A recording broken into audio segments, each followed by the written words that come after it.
ओम शांति। बाप दादा की मदद की मीठी यादें कार्यक्रम में आप सभी का बहुत बहुत स्वागत है।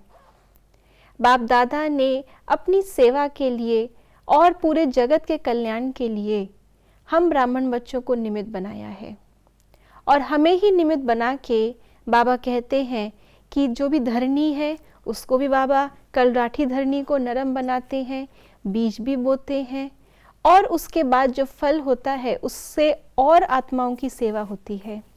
ऐसी ही कुछ कहानी है ओम शांति रिट्रीट सेंटर, जो कि दिल्ली में, दिल्ली एनसीआर क्षेत्र में गुड़गांव प्रांत में स्थित है। तो आज हम जानते हैं आदरणीय बृजमोहन भाई साहब से कि इस सेवा की शुरुआत बाप दादा ने कैसे कराई और इसमें बाप दादा की विशेष मदद क्या रही। ओम शांति भाई साहब। ओम शांति। जैसे कि भाई साहब हम सभी ब्राह्मण बच्चे जानते हैं कि दिल्ली एनसीआर में जो बहुत बड़ा रिट्रीट सेंटर है ब्रह्मा कुमारी, इसका 30 एकड़ में बना हुआ है ओम शांति रिट्रीट सेंटर। इसको बाबा ने यहाँ पे रखा और इसके द्वारा बाबा यहाँ पे सेवा करा रहे हैं। 2001 में ये शुरू हुआ, 2003 में इसका इनॉग्रेशन किया गया। तो इतनी बड़ी ज़मीन दिल्ली जैसे आउटस्कर्ट्स में ही है, लेकिन फिर भी ये इतना पॉपुलेटेड, हाईली पॉपुलेटेड एरिया है। यहाँ पे इतनी इकट्ठा ज़मीन ब्रह्मा कुमारी को मिल जाना, क्या आप इसमें कोई बाप दादा की विशेष मदद देखते हैं? देखिए, ये तो हम जानते हैं ये बाप दादा का यज्ञ है जी। बाप दादा इसको चलाने वाले हैं। निमित्त वो जिस कई जगहों पर कई बच्चों को बनाते हैं। बच्चों को तो खाली उसका यश मिलता है, लेकिन करवाने खुशी मिलती है, मेहनत करते हैं, लेकिन असल में तो बाप दादा बैकबोन है। तो जो भी कार्यक्रम चलता है आज तक, अभी भी जो चल रहा है बाप दादा के गाइडेंस के अंडर ही चल रहा है। तो बाप दादा कहते हैं मैं बैकबोन हूँ हर चीज़ की। तो ऐसा हुआ था कि दिल्ली में तो 100 से अधिक सेवा केंद्र हैं, बड़े बड़े भी हैं जी। लेकिन सोचा ये जा रहा था यज्ञ में कि माउंट आबू लोग आते हैं, वो दूर दूर से आते हैं। उससे पहले फर्स्ट स्टेप, एक स्टेपिंग स्टोन हो, एक और बड़ी स्थान बनाई जाए जो सारे नॉर्थ इंडिया को केटर करे। यानी नॉर्थ इंडिया के अंदर दिल्ली है, हरियाणा है, फिर यूपी भी पास ही लगता है, फिर उसके बाद आप देखिए पंजाब है, जम्मू कश्मीर है, ये सारे एरियाज उसमें आते हैं। तो हम लोगों को कहा गया कि यज्ञ की मदद से ये बनेगा, सारे लोग सहयोग देंगे, एक अच्छा स्थान ढूंढो जो दिल्ली से ज़रा बाहर हो, क्योंकि दिल्ली तो हसल एंड बसल का नॉइजी सिटी है। तो हम लोगों ने जितने आउटस्कर्ट्स थे वहाँ पर हमने लगभग 15-20 ज़मीन देखे जी।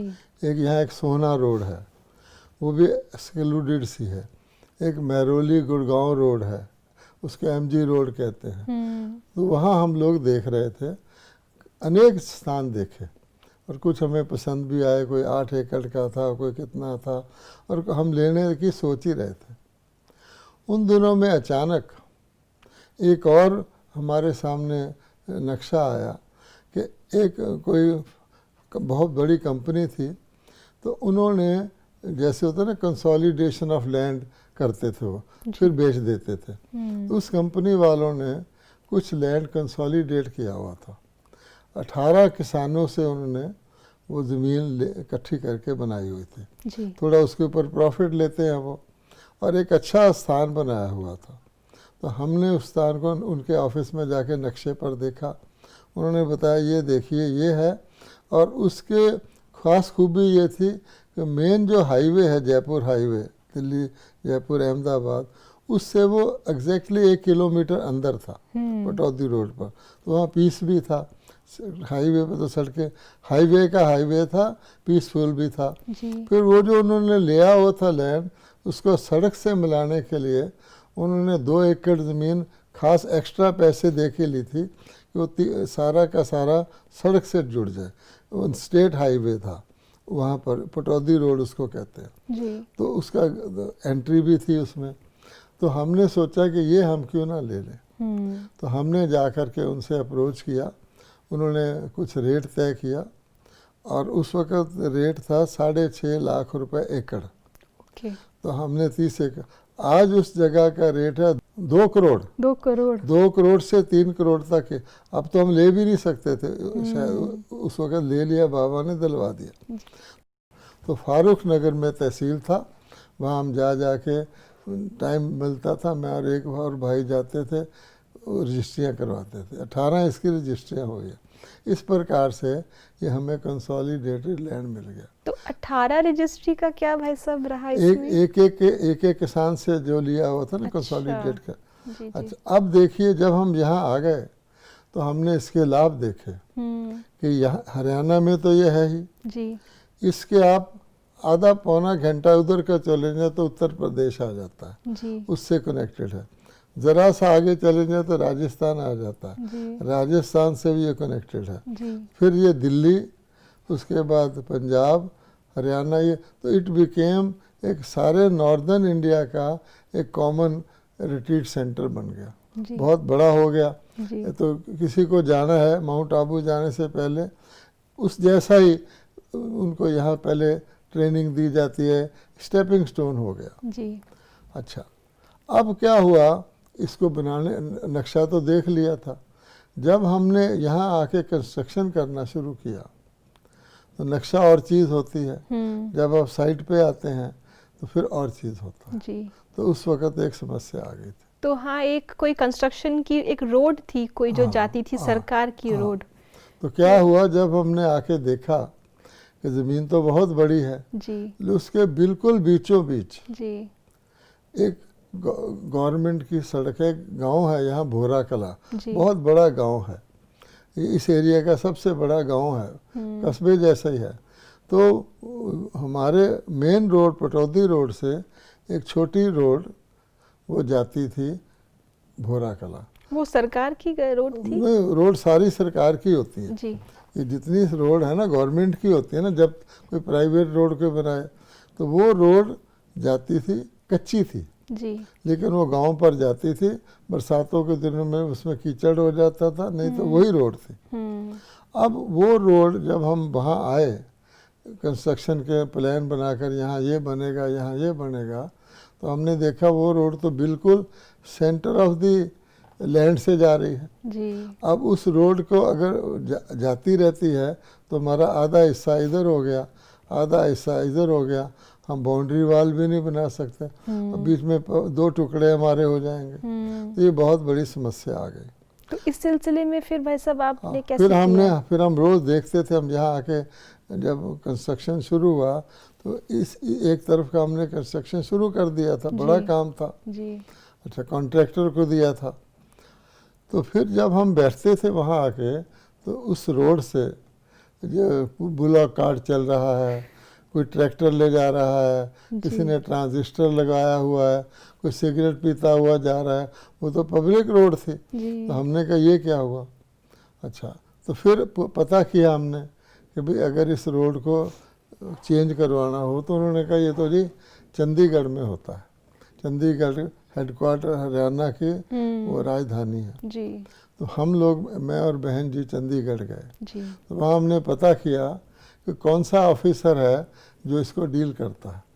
तो उन्होंने बताया एक पंचायत ऑफिसर है। जी। तो पंचायत ऑफिसर को पावर होती है, जुडिशियल पावर भी होती है। जी। यानी वो छोटी मोटी कोर्ट कचहरी भी लगाता है झगड़ों को सॉल्व करने के लिए। जी। तो वो एक बंगाली ऑफिसर था और हम उसके जब गए हम वहाँ तो कोर्ट कर रहा था, मतलब उसने कोई केस लगाया हुआ था, कोर्ट कर रहा था। तो हम तो दिल्ली यहाँ से गए थे तो हम सीधा ही उसके कोर्ट में चले गए। अब अगर बहन जी ना होती तो वो मुझे कहता आप कैसे आ गए कोर्ट में, लेकिन बहनों का रिगार्ड करते हैं। जी। उसने प्यार से पूछा आप कैसे आए, तो बहन जी ने कहा हम गुड़गांव से आए हैं और हमारा कुछ लैंड का मामला है। जी। तो उसने कहा ठीक है आप बैठिए मैं आता हूँ। तो ये मैंने नोट किया वहाँ खास, अगर भाई कोई जाता है तो उसको और तरह से बोलते हैं। तो रिस्पेक्टफुली कहा, हम उसके ऑफिस में बैठ गए, वो अपना कोर्ट केस करके भाई आया, बंगाली था, शायद IAS ऑफिसर था। जी। तो हमने उनको बताया कि देखो जी ऐसे है और हमने इसे ले लिया, अब इसके बीच में से सड़क जाती है। तो बोला कि मामला तो डिफ़िकल्ट है, तो आप कुछ प्रपोज़ल लाए हैं? हमने कहा हम कुछ सोचा है हमने, हम अपनी लैंड दे देंगे उसके बदले में और सड़क बाहर से चली जाए। कहता है असली बात यह है, इस काम को चीफ मिनिस्टर के सिवाय कोई नहीं ऑर्डर कर सकता। चीफ मिनिस्टर ऑफ हरियाणा जी। आपको चीफ मिनिस्टर साहब से मिलना पड़ेगा। तो उनसे भी मुलाकात हुई? हमने कहा ठीक है, मिलना ही था जब उसने कहा जी। तो हम तो अपने चंडीगढ़ सेंटर में रहते थे, सुबह अपना क्लास करते थे, नाश्ता करते थे, ऐसे करके आते थे। तो हमें पता लगा कि चीफ मिनिस्टर जो हैं वो 15-20 मिनट के लिए ही अपने ऑफिस में आते हैं, क्योंकि हरियाणा बहुत बड़ा प्रांत है, बहुत लोग होते हैं, बहुत इकट्ठे हो जाते हैं और बैक लिफ्ट से आते हैं। उन्होंने अपनी एक स्पेशल लिफ्ट रखी है, उससे आते हैं। तो जो लोग उनके अंडर नीचे वाले होते हैं वो सब लोगों से डील करके जिसकी अर्जी इम्पोर्टेंट होती है मिलना, उनको वो टाइम दे देते हैं। तो चीफ मिनिस्टर 15-20 मिनट उनसे मिलते हैं, बस ये था। तो हमने सोचा कि पहले हम उनका ऑफिस देख आएँ, क्योंकि अगले दिन मिलना था, सारी सिचुएशन जान लें। तो हम बंगाली ऑफिसर के छोड़कर हम सीधे चीफ मिनिस्टर सेक्रेटेरिएट में चले गए जी। तो बाबा की मदद देखो, वहाँ एक मिस्टर मिगलानी थे, वो चीफ मिनिस्टर के पर्सनल सेक्रेटरी थे जी। और वो माउंट आबू होके आए हुए थे। तो बहनें गई, 2 चंडीगढ़ की बहन को भी हमने लिया, दोनों बहनें गई, मैं भी गया। तो उसने कहा बहन जी आप कैसे जी। और कहता मैं तो माउंट आबू गया हूँ। तो ये बाबा की हेल्प हो गई कि नहीं, एक बंदा आपको अपना निकल आया। हमने उनको बताया कि ऐसे ऐसे चीफ मिनिस्टर जी से मिलना है, हम एप्लीकेशन भी लिख के लाए हैं। तो उसने कहा ठीक है आप बैठ जाओ। एक उसने ख़ास कमरे में, स्पेशल कमरे में हमें बैठा दिया, जब चीफ मिनिस्टर जी आएंगे मैं आपको बुला लूँगा। यहाँ थोड़ी भीड़ इकट्ठी हो जाती है। अच्छा, तो हम तो बैठे रहे। तो अचानक हमने कुछ कमोशन, आवाज़, शोर शराबा सुना। तो हमने कहा शायद चीफ मिनिस्टर आ गए हों। हम बाहर आए तो सचमुच चीफ मिनिस्टर आए हुए थे और उनके इर्द गिर्द 25-30 लोग खड़े थे अपनी अपनी अर्जियां लेकर के, और वो मिगलानी जी उनके सेक्रेटरी थे वो भी खड़े थे। तो वो चीफ मिनिस्टर उनसे एप्लीकेशन लेके मिगलानी जी को देते जाते थे। तो हम जब गए तो बहनें देखी उसने, तो उसने कहा, एकदम रुक गया। मिस्टर चौटाला चीफ मिनिस्टर थे। तो उन्होंने कहा बहन जी आप कैसे? तो बहन जी ने कहा कि हमारा एक ये काम है गुड़गांव का। उन्होंने देखा दुखा कुछ नहीं, वो किसी का भी नहीं देखते थे, उन्होंने मिगलानी को दे दिया। कहता अच्छा बहन जी ठीक है, ये हम देख लेंगे, आप जाओ। अच्छा, अब चीफ मिनिस्टर अपना कर कुर के चले गए, हम बैठे रहे पीछे जी। फिर हम मिगलानी जी से मिले तो बोले इसका क्या करना है? तो हमने कहा जी देखिए, उन्होंने देख तो लिया, उनके हाथ में गया, आप इस पर लिख दीजिए सीन बाय चीफ मिनिस्टर। ठीक है, हो गया।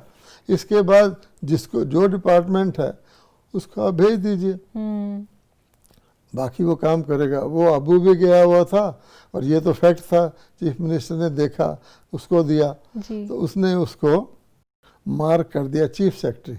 हर स्टेट का एक चीफ सेक्रेटरी होता है बड़ा, जो चीफ मिनिस्टर के कार्यों को आगे चलाता है।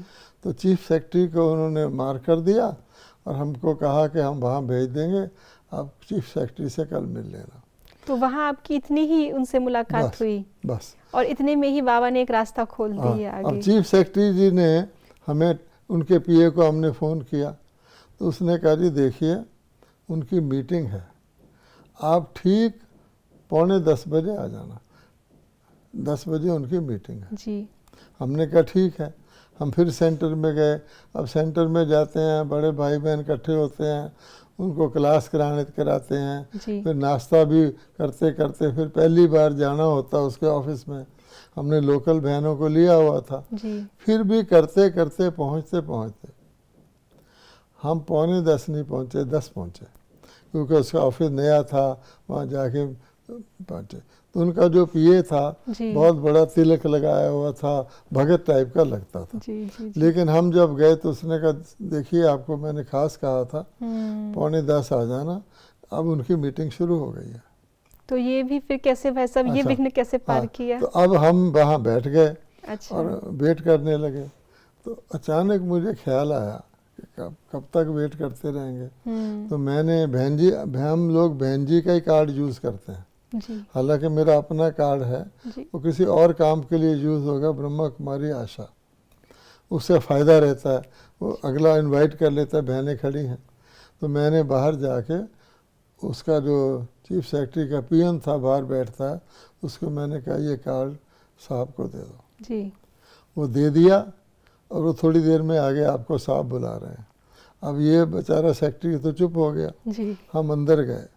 अब अंदर गए तो गेट पर एंटर होते ही उनका टेबल दूर बीच में था, जी उनके आगे कोई आदमी बैठा था जिससे वो मीटिंग कर रहे थे। जी तो बुला भी लिया और दूर से ही बोलना शुरू कर दिया उन्होंने कि क्या कभी सरकारी सड़क चेंज होती है?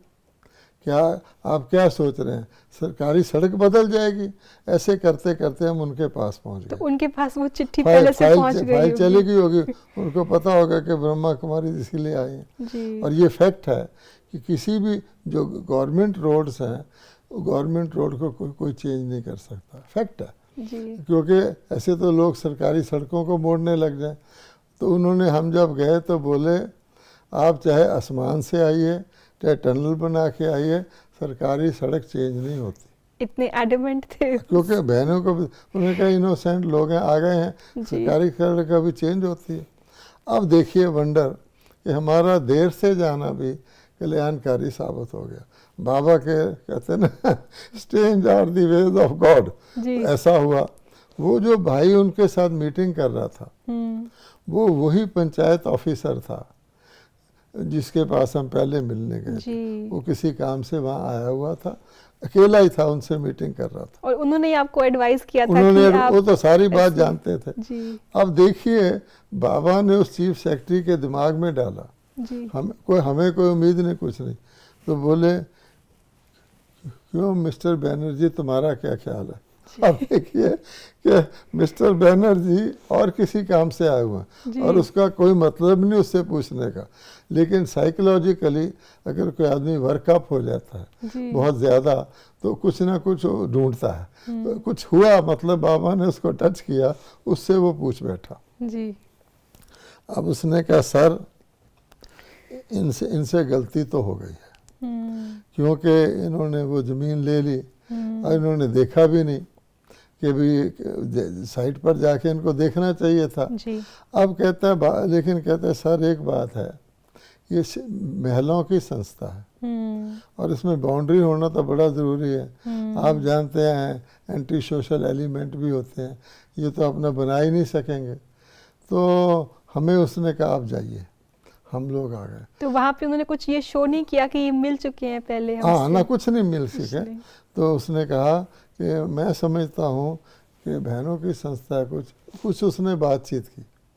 मतलब यह है कि चीफ सेक्रेटरी कन्विंस हो गया अच्छा। कि इनको मदद करना चाहिए। जी। तो उसने कुछ नोट बनाया और वहाँ एक फाइनेंशियल डिपार्टमेंट होता है, कोई भी वर्क होता है जिसमें ये चीज़ें इन्वॉल्व हो तो फाइनेंस डिपार्टमेंट में ज़रूर जाता है। तो फाइनेंस डिपार्टमेंट में चला गया। अच्छा, हमने जो प्रपोज़ल दिया था वो ये दिया था कि बीचों बीच जो डायगोनल रास्ता है डायरेक्ट, वो बंद कर दिया जाए और हमारी बाउंड्री वाल है ना जी, हमारी बाउंड्री वाल के बाहर तो वो जो था कि वो पक्की सड़क हम बना के देंगे। अभी कच्ची है, बरसातों में उसमें कीचड़ हो जाता है, चल नहीं पाती, ना उसमें बिजली लाइटिंग है। तो हम पक्की सड़क बनवा के देंगे मेन रोड से लेकर अपने बाउंड्री के एंड तक, जहाँ फिर वो सीधी जा, और उसमें हम बिजली के खंभे लगवा के देंगे, पेड़ लगवा के देंगे। ये हमने उनको अपनी तरफ से ऑफ़र किया था। आप अगर ये करोगे तो हम ये करेंगे। अच्छा, अब फाइनेंस डिपार्टमेंट ने लिख दिया कि गांव वालों को तो तकलीफ़ होगी, गांव वालों को क्या ज़रूरत है कि पहले एक बेंड करें, दूसरा बेंड करें, 3 बेंड उसमें हो गए और रास्ता भी उनके लिए लंबा हो जाएगा। तो गांव वालों को हम क्यों हम इसको माने? उन्होंने ऑब्जेक्शन लगा के भेज दिया। अच्छा, अब हमको जवाब देना था। जी।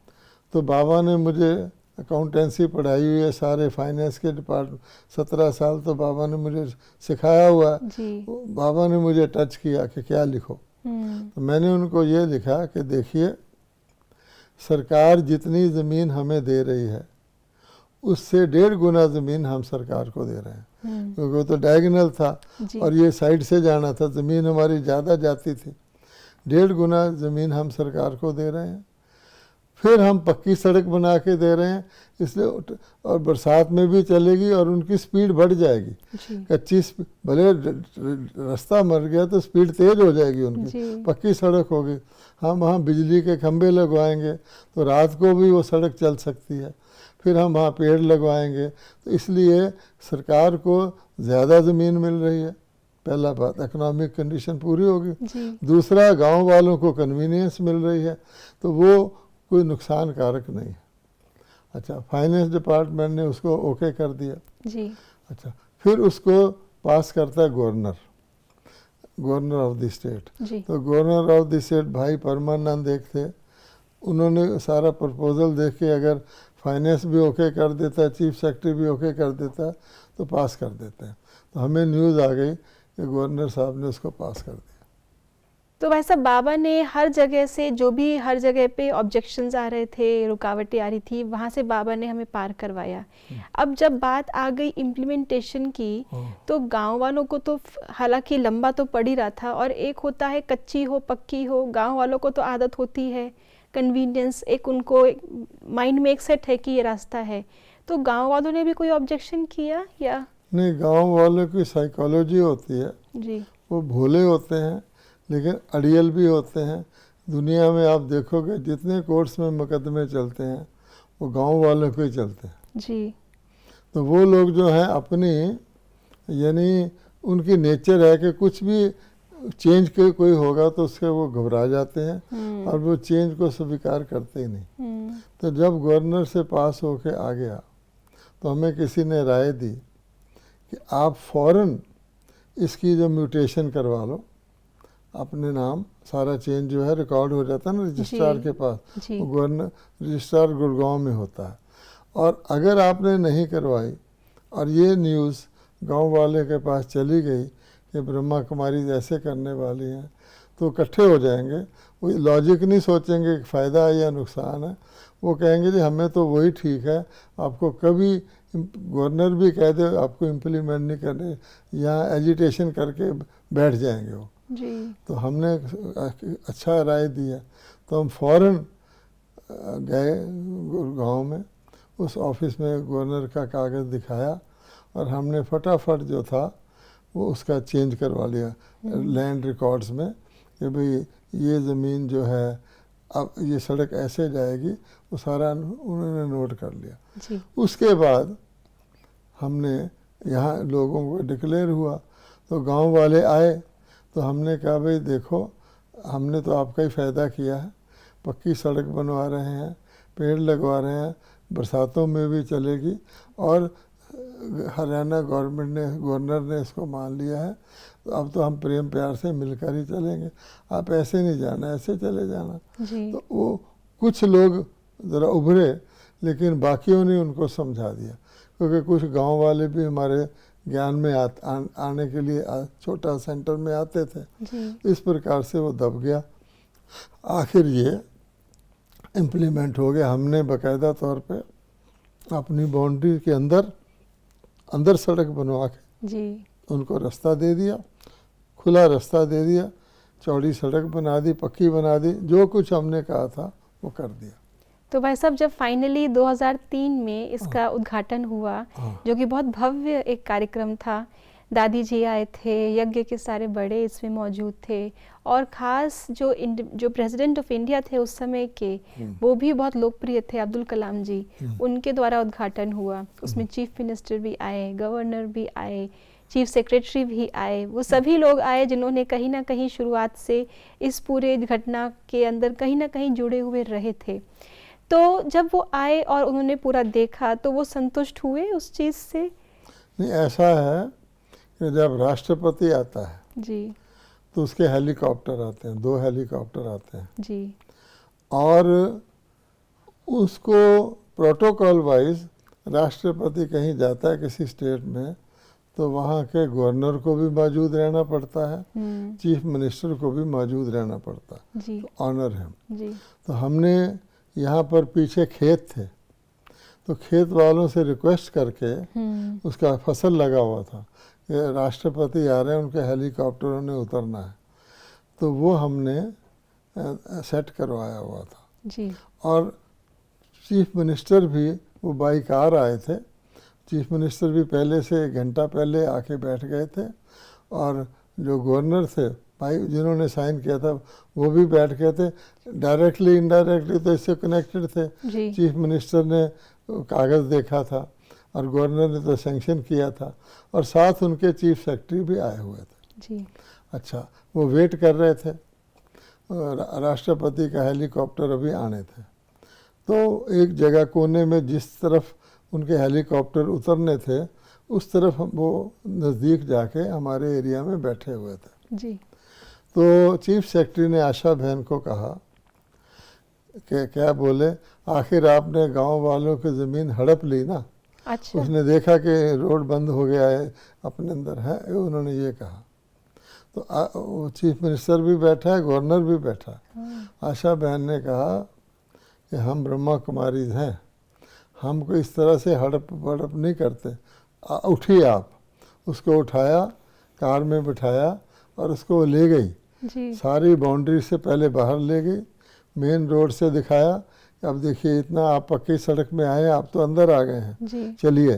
तो साइड की जितनी सी हमारी मेटल रोड थी पक्की वो दिखाई, रास्ते में दिखाई ये पेड़ लगा हुआ है, ये बिजली के खंभे लगे हुए हैं। फिर बैक साइड से उनको ले आई और वो कन्विंस भी हो गया। उसको बोली कि देखिए जो हमने कहा था, डबल ज़मीन दी है, खंभे लगाए हैं, तब हम इसमें बैठे हैं, हमको ऐसी वैसी संस्था नहीं है। तो और भी प्रभावित हो गया। अच्छा, एक तो ये हुआ। तो बिल्कुल शिव शक्ति स्वरूप बन के हाँ, दीदी ने उस फिर चीज़ को क्या किया। था, इनॉग्रल जो स्लैब था ना, जी इनॉग्रल स्लैब में हमने केवल अब्दुल कलाम जी का नाम लिखा था और दादी जी का। जी this today this is being inaugurated by doctor APJ Abdul Kalam, president of India, and Dadi Prakash Mani ji. उसमें हमने चौटाला जी का नाम नहीं लिखा था कि बहुत सारा स्लैब बड़ा हो जाता है और जब प्रेसिडेंट करता है तो ये चीफ मिनिस्टर छोटा हो जाता है। जी एक हमारी तरफ से सबसे बड़ा हो गया कि, पर हमें थोड़ा सा दिल में खटकता था कि चलो चौटाला जी जब इसको देखेंगे उनको अच्छा नहीं लगेगा। जी अच्छा, फिर क्या हुआ, ड्रामा अनुसार वो स्लैब जो लगा था, जब राष्ट्रपति आए सारा कुछ हो गया, उन्होंने एक भाषण किया बड़े हॉल में, उस वक़्त सब देखने वाला था। तो उसके बाद जो स्लैब लगाने आए तो भीड़ लग गई वहाँ और लोगों की भी। जी तो इनको तो करना ही था, दादी जी को और उसको। तो क्या हुआ कि चौटाला जी स्लो चलते थे, जी उनकी एक टांग में कोई डिफेक्ट था। तो चौटाला जी धीरे धीरे अपने आप ही लेट हो गए थोड़ा सा चढ़ने में, तो वो पीछे भीड़ में आ गए। तो उन्होंने मौजूद तो रहे लेकिन उन्होंने स्लैब को पढ़ा नहीं। पढ़ा नहीं। ये ड्रामा अनुसार ये भी ऐसा हो गया, खुश खुश वो सारे चले गए। फिर इन लोगों के आने से हमारी सारी स्टेट के सेंटरों पर प्रभाव पड़ता है, ऑफिशियल पर प्रभाव पड़ता है। एक बहुत बड़ी सेवा हो जाती है और राष्ट्रपति खुद आकर के उद्घाटन करें, ये भी बड़ी बात है। और बाप दादा ने इसको ORC को बाबा की सौगात कहा हुआ है हाँ। कि ये पूरे दिल्ली के लिए और आज तो पूरे विश्व के लिए जो भी सारे नॉर्थ international- इंडिया के लिए तो रिट्रीट सेंटर है। जी किसी को भी जाना होता है, बड़े व्यक्ति को कहते चलो पहले हमारे रिट्रीट सेंटर में देख लो, फिर माउंट आबू जाना। तो वो आके देखते थे, खुश होते थे। जिनके प्रांत में था वो आके कहते थे बड़ी खुशी की बात है, हमारे प्रांत में ये है। अपन पौने घंटे पर 6 स्टेट से जुड़ जाती हैं जी और धीरे धीरे विदेशियों में भी ये फैल गया कि यहाँ 30 एकड़ का रिट्रीट सेंटर है। माउंट आबू में तो लिमिटेड स्थान होते हैं, 3 जगह हमारे कैंपस हैं, है ना। तो वो उनको वहाँ टाइम प्रोग्राम कम मिलते थे। कईयों ने यहाँ ही आके अपने लैटिन अमेरिका रिट्रीट, वो सारे लोग हर साल यहीं करने लग गए।